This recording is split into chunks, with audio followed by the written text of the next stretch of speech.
The joy of wild food. It's about discovery. We're not interested in how to make string out of nettles. We're making some pretty amazing food now. We want to bring our customers flavours that they couldn't taste anywhere else. We want to try and get as much wild into the food sustainably as we can. Foraging has its ups and downs.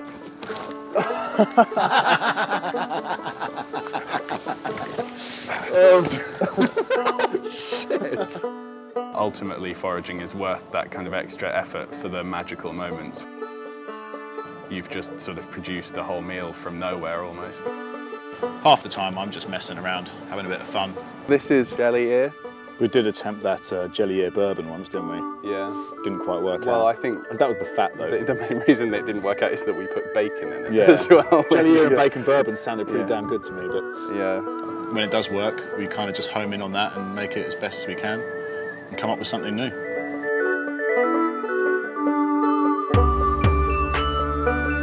We're on this ancient heathland and we're looking for mushrooms. The best place is usually at the fringes of the common land.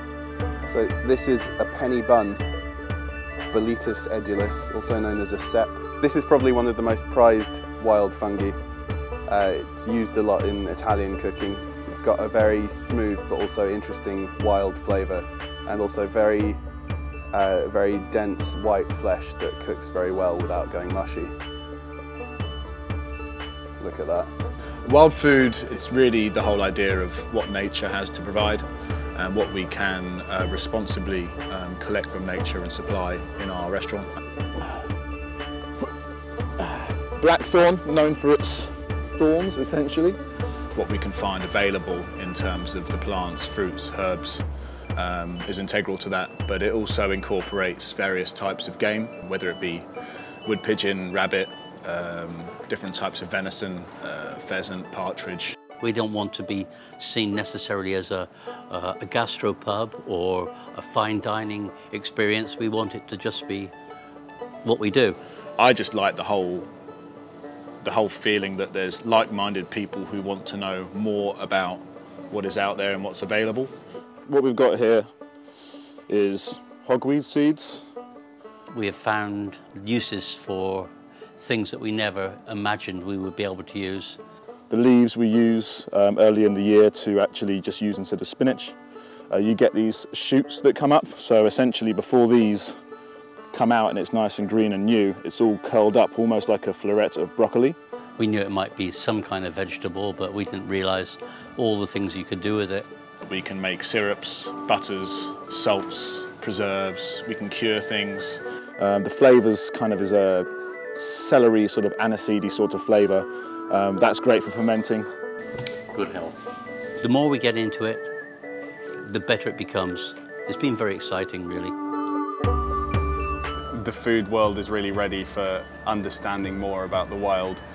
More than half of the pleasure in the foraging is just being out in it. Being outside, it's great. We're not interested in just forcing ourselves to eat unpleasant weeds just for the sake of survival or to prove a point. We're always about the flavour and we're always trying to push ourselves to create something better and better. I feel quite thankful that I spend, half my time foraging and going out, and then the rest of my time talking about wild food and something that I find interesting and exciting. I think it's very, very, very nice to see that we've been able to do so much with everything that we've found today. Thank you very much, and here's to the forager in each and every single one of us. Cheers.